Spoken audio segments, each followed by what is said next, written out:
have been a Megami Tensei fan ever since playing Devil Survivor.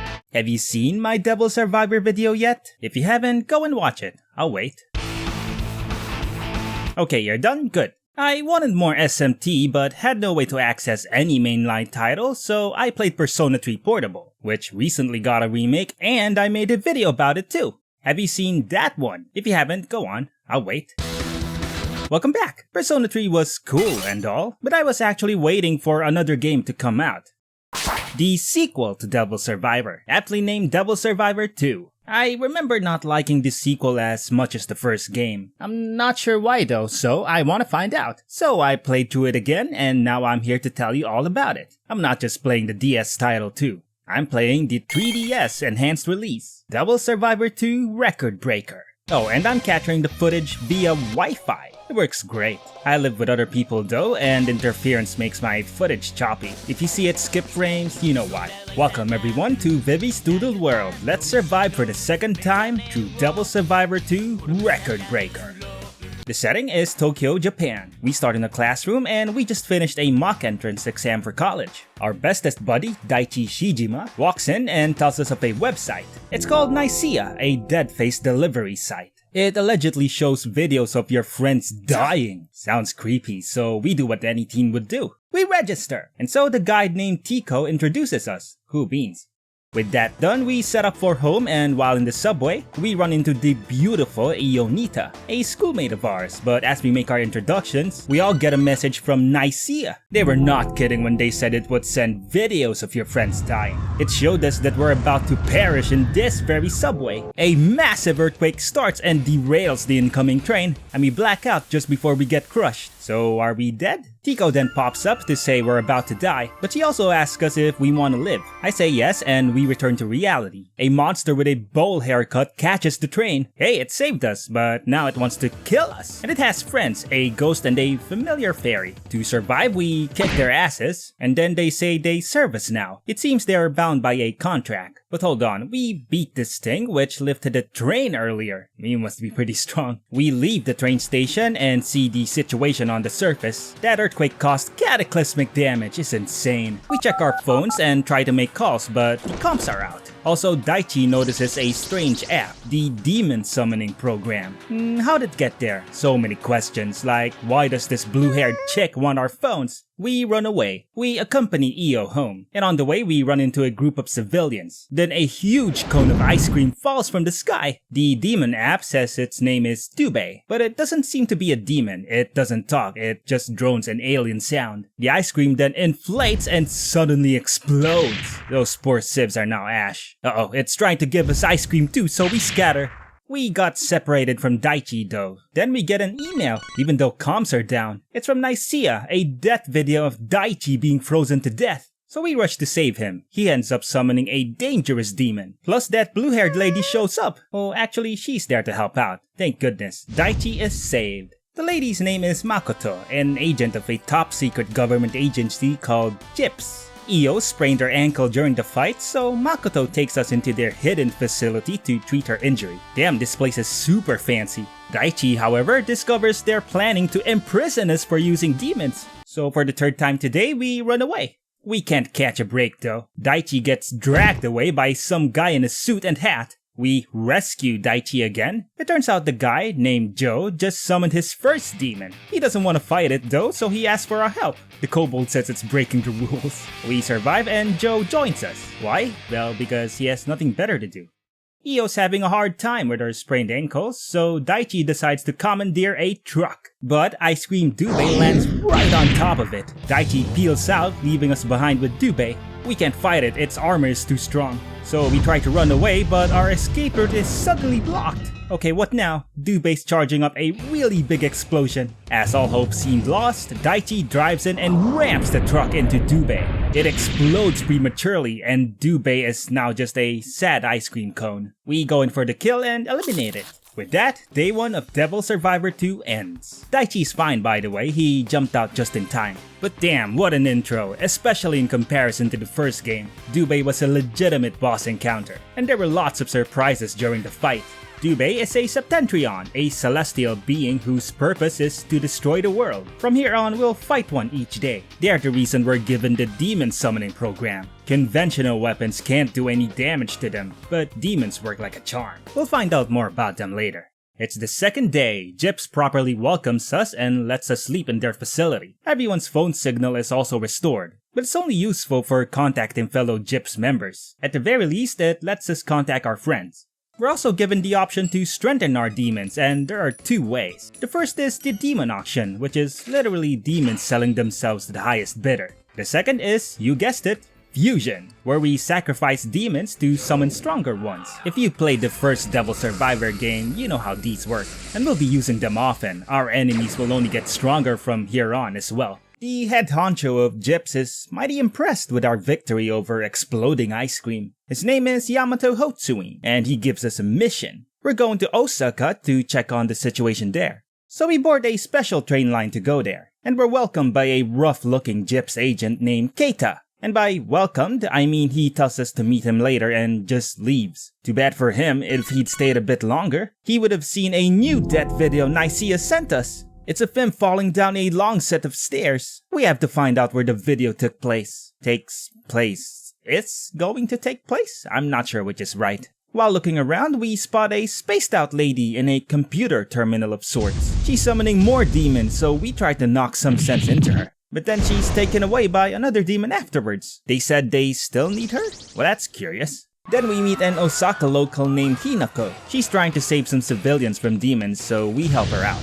Awesome. She then tells us she wants to join Gyps, but more importantly, she knows where Keita's gonna die. So right away we go to the location and help him fend off the demons that would have killed him. He's safe now, and as thanks, Keita endorses Hinako to Gyps, and he also becomes a party member. By the way, these death videos are legit. If we delay getting to Keita, he could have died for real, which would suck. But not according to everyone else. It seems he's the least liked character according to the fans, and I agree too. Keita's attitude sucks. Later on, another strange creature appears. It drones just like Dubei, but this one looks like a space fish. It's called Merak, and it's trying to destroy the Sutenkaku Tower. It unleashes missiles from its body, although they look more like rolling bombs. I block them with my allies' bodies. Merak also has a height beam, but it can't aim, so we just sneak by the side to avoid it. Merak is eliminated.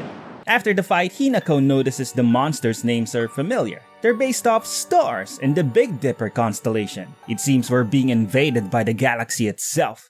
With our mission complete, we head home, although Daichi volunteers for a special mission over at Nagoya, so he doesn't come back to Tokyo with us. On to day 3, we're woken up to bad news. The Nagoya Gyps branch has been taken over by rioters, so Daichi's in trouble again. So off to Nagoya we go. When we get there, we meet 2 new characters. First is Airi, a feisty little girl who we meet by helping her kick the asses of some food thieves. And second is Jungo, a strong but reserved dude. We also help him out by beating up abusive demon tamers. Society's clearly starting to break down because of the disasters and demons. Jungo leaves to do who knows what. And that's when we get a death video of him. At least we know where Daichi is now. He's right there, tied up in the video. Airi tells us a computer genius named Fumi could help us find them, and we actually already met Fumi. She's the spaced out girl that was summoning demons yesterday. We find her doing the same thing, so we snap her out of it. I also beat up on Botis, the demon that was controlling her. As thanks, she helps us find the death video's location, but not before giving her some new RAM. We take it from some dude that wants to use it for his gaming rig.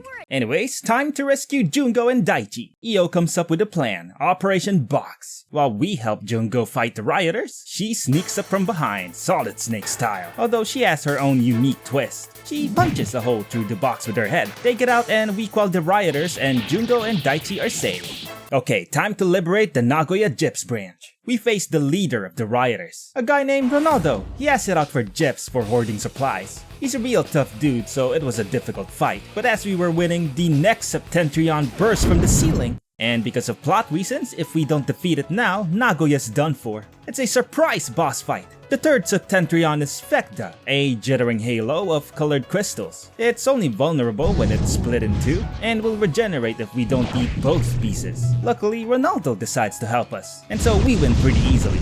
Makoto arrives and she's supposed to capture Ronaldo, but decides to let him go for his help, at least for now. And that concludes day 3. Day 4, we just woke up, but red alert! The next star's already here? We go to intercept and it's just an ice cream cone like Dubé, but without the explodey ice cream. It's called Megrez and it causes earthquakes. It was easily defeated though, so there's no way this is real. We return to Gyps for health checkups, where we get to know more about the girl's characteristics, if you know what I mean. It's here we meet Otome, a doctor of Gyps. No time to chat though, Megrez is back. So we head out to eliminate an ice cream cone again, but before we could, a strange man floats in and Thanos snaps Megrez, just like that. He calls himself the Anguished One, and he's actually the creator and administrator of Nicaea and the Demon Summoning Program. He did so to give humankind a fighting chance against the Septentrions. He also tells us that the cone we just fought is just a bud of Megrez. The main body is out in the ocean. We'll have to wait for Gyps to figure out how to fight it. For now, we power up Gyps' terminals. We now have teleporters in between towns, so we don't need those train lines anymore. We also get a death video. This time it's Joe. We already know where it'll take place though, so we just rush over to save him and that's that. Damn it, Joe, he's too relaxed. Okay, time to fight Megrez. Gyps couldn't figure out how to fight it out in the ocean, so it just comes to us. I guess it got tired of waiting. Megrez actually has 3 main bodies that looks like sea mines, and each one is targeting a tower in the cities we've been in. Why towers? We'll find out later. For now, everyone splits up into teams to eliminate Megrez. The coordinated attack is a success, and Megrez is no more. Before the day ends though, Ronaldo comes up to us and shows us something disturbing. It's photos from Fukuoka, another city in Japan. Although I think the photo he's showing us is corrupted. It's got this black thing around the edges. But actually the photo's fine, because on day 5 we visit Fukuoka, and it's the city itself that's going black. Turns out it's being consumed by the void. This is why the Septentrions are targeting towers around Japan. They act as barriers maintained by Yamato's family, using a special power called the Dragon Stream. It makes Yamato really strong too. The world is literally being deleted. Japan is mostly gone and we can actually see the void progress through the country in the top screen display of the 3DS. The next Septentrion is here too. It's called Aliot, a massive flying thing that drops toxic poop. Not only is it gross, it's also deadly. So Gyps decides to shoot it down by recreating a legendary Hindi story. To prepare, we summon 2 demons, Shiva with Hinako's dancing, and Kama with Airi's belly button. Man, gods can be weird sometimes. Before we execute the plan though, we have today's death video to take care of. The Anguished One's demon servant will incinerate the doctor lady. What's strange though is he says he doesn't want to fight, he just wants to test our potential. It's only us that knows of this death video. All the other times everyone else received it. We of course prove our worth by saving Otome. And while we're at it, we also delete the demon servant. With that done, it's time to take down Alioth. And here's the game plan. Gyps lures Alioth to the far north, to the city of Sapporo. It'll be devastated by what's gonna happen, but everyone in it is already gone. And by gone, I mean dead. Yamato then forces Kama to shoot Shiva, then flies him directly in front of Alioth's core. And as the legend went, Shiva got pissed when he got shot, and he incinerates Kama with his third eye, taking down Alioth as well. It crashes into Sapporo. It's not over though, we still have to eliminate the core itself. And that's the big boss fight for the day. Mission complete. And with this, Yamato rewards us with new information. The cause of the crisis is the North Star Polaris. She's a godlike figure that has deemed humanity corrupted, and so she wants to delete mankind. Yamato doesn't want to fight Polaris, however. Instead, he wants to work with Polaris to create a new world by editing everything. He wants a world where meritocracy is valued above all, and weakness leads to exile and death. His sworn enemy is Ronaldo, who wants to protect the weak. He also plans to ally with Polaris, but he'll create an egalitarian world, where everyone will be treated equally, no matter their strengths or weaknesses. With this revelation, on the 6th day, Daichi's thinking of another path forward, as both Yamato's and Ronaldo's ideas are way too extreme. It's clear that everyone will have to pick which side to align themselves with. Meanwhile, Ronaldo helps us discover a huge magic circle hidden away by gyps. We'll make use of this very soon. The next Septentrion is here too. Mizar, the purple blob, is perhaps the most dangerous star in theory. It replicates endlessly when attacked, and the Mizar Juniors will also replicate in time. So how the hell do we stop this thing? Seems there's only one way. We'll use Yamato's Dragon Stream. As preparation, we first remove stakes from mountains around Japan, like this one atop Mount Fuji. Next, we get a demon called Lu to possess Io. But it's a risky plan that could cost Io her life. It doesn't help that we get a death video of exactly that outcome. Unlike other death videos, this one requires us to have enough faith level with Io. We did that throughout the game by spending a bit of time with her. We also have to give her some words of encouragement before performing the ritual. If we do it right, she should be fine. Io completes the ritual and she gains Lu's awesome power. She flies high in the sky and strikes the ground with a lightning bolt. It hits Yamato's magic circle, activating it and unleashing the dragon. I was not expecting the dragon to be so goofy and derpy looking. It's kinda cute, and it immediately tries to consume Mizar. Is Io okay though? Yep, she is. That's a relief. Good job, everyone. But Mizar's not quite done. We had to cut off its arms and the resulting Mizar Juniors to finish it off. And with that, the dragon finally eats Mizar whole. So the battle's over. Using the dragon stream was our only option, but it also removed the remaining barriers around Japan. But that ends day 6. Wait, another death video? It's Ronaldo. He'll shoot Makoto. Oh crap. We get in between them just in time to prevent any casualties. But after this incident, tensions among everyone peak, and everyone separates to join the faction they believe is right. Yamato leads the Osaka faction, and he's joined by Keita, Makoto, and Fumi. Ronaldo leads the Nagoya faction, and his allies are Otome, Airi, and Joe. So it's finally time to pick our ending. Which one do we pick? Well, Daichi refuses to follow either and wants to find a different outcome. And he's got Io, Hinako, and Jungo on his side. Going with our best buddy Daichi actually leads to the true ending. But I'm reliving my first playthrough of Devil Survivor 2 here, and what I chose is the fourth path. Instead of parlaying with Polaris to edit the world into a shape we desire, we'll end her reign once and for all. And we'll do it with the Anguished One. He will take Polaris' place on the Heavenly Throne, and so it's a revolt. It's here that he gives himself a name, Al-Saiduk. And I was about to find out that this is the toughest path on the first playthrough, because it's just the two of us against everyone else, and we feel the animosity immediately. Day 7 just started, and our first fight is 2 against 7. Hinako and Jungo have 5 other NPCs with them, and make that 2 against 8? Because Shiva also pops in to help Hinako out. Damn! Somehow I win this by flying around the map, taking them down one by one. And hey, we even beat Shiva. He's strong, but takes his turn slowly and can't counter range attacks. Ha! Oh, by the way, the faction war has a stipulation. Those that are defeated are to submit to the victor. Still, our friends may not actually join if we don't have enough faith level with them. So if you're playing this game, make sure to talk to everyone. Fortunately, I have just enough for everyone. With this, Hinako and Jungo rejoin us. And the hardest part is over. We fight Daichi and Io next, and Io actually manifests Lu's strength in this fight again. Look at her hovering around holding thunder in her hands. We win pretty easily though, now that we have more allies. So welcome back Io and Daichi. Meanwhile, Saiduk can just tell when the next Septentrion arrives, and he says it's just over there, a white acorn called Benetnash.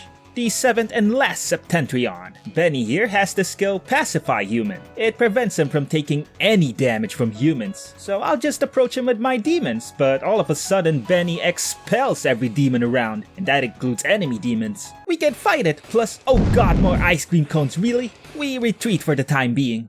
While we think of a way to fight Benny, we try to recruit more allies. Convenient because the Osaka faction comes to us with an ambush. We kick their butts to prove our merit and we recruit them. So then we recruit Fumi, Makoto, and Keita. Finally, the Nagoya faction lures us into a trap. Airi and Otome thought they had us, but it's not enough to stop our power. Okay, now we have almost everyone back. We also figure out a countermeasure against Benny. Fumi convinces the demon trumpeter to blow his horn. It'll prevent our demons from being removed. This allows our demons to beat on Benny. We crack its shell open, making it split. And whoa, he has the fragments of previous Septentrion's powers. When I saw this I got scared, but each part is actually much weaker. So we just beat them down, one by one. The last Septentrion is down, and the 7th day ends. Now we're on to the last day. Japan and its land masses are nearly depleted by the void. We must defeat Polaris today. But first we have a few more adversaries to take care of. First off, Ronaldo. He comes to us with a direct challenge, along with Joe. It's a straightforward brawl, and Ronaldo and Joe actually put up quite a fight. After his defeat though, Ronaldo refuses to join us. He goes for Psyduke, but then he gets zapped for it. It's here that he dies, still holding on to his ideals. Man, that's too bad. Joe comes to his senses and rejoins us at least, and that's good. We also figure out how to get to Polaris. We'll use the Dragon Stream. There's some of it remaining in the form of this last dragon head. It tries to eat us though, so we have to subjugate it first. But then how do we use this thing? It's way too big. Well, it transforms into a tiny trinket. Apparently the Dragon Stream will just take the form its master desires. And that is really cool. So using this same concept, we used the Dragon Trinket to upgrade the teleportation terminal. Before we could use it though, Yamato runs interference. I guess he's the last obstacle to our path to Polaris. He also still has command over the Dragon Stream and tries to sap our strength with it, but even so, we overpower him. But Yamato's just as stubborn as Ronaldo. He reveals Psyduke's true identity. He's Alcor, the 8th Septentrion. That info hardly matters now though, because Psyduke is now our friend. Just like Ronaldo, Yamato pushes one last time, and Psyduke zaps him. Then he yeets himself to death. At least he died on his own terms. No time to mourn, however, it's time to meet Polaris. So we start up the newly refurbished terminal, and the path to the final boss opens. It takes us to what looks like a broken disc, and at the center is Polaris. She's also got a broken disc for a hat, so I guess that's the team here. She talks down on us and condemns Psyduke for going against her. Whatever, lady, you're the one trying to erase humankind. Let's do this! Polaris unleashes a bunch of weird marshmallows to fight alongside her. They just come back when we squish them because it's actually pieces of Polaris's body. She recombines after taking some damage and traps Psyduke as well. We can't let him die if he's going to take Polaris's place. Recombining doesn't stop us though. Once we deplete her health, she reveals her true form. I guess it ain't over until the fat lady's dead. So get this, at first I tried to pluck her wings first. Especially the right wing, it is horrible. It has infinite range and pretty much wipes anyone that isn't resistant to physical attacks. Whenever it took its turn, it might just knock someone out. And these fights with Polaris is a gauntlet with no opportunity to change skills in between. You're not gonna know what comes next your first time around, of course. This made the final form really tough for me. Or at least until I discovered that we only have to take down the main body. Take that, Polaris's tummy! Polaris crashes down, signifying her defeat. The Heavenly Throne descends. It's actually just another broken disc. Psyduke takes his place on it and descends. He creates a new world by becoming the new world, thus losing his physical form. This ending is a true reset for humankind. Will we repeat a history of war, or will we create a new prosperous era? There's no knowing what the future holds, but mankind will go on. We also get one final message from Nicaea. It reads, "You now have a new world. Let's survive."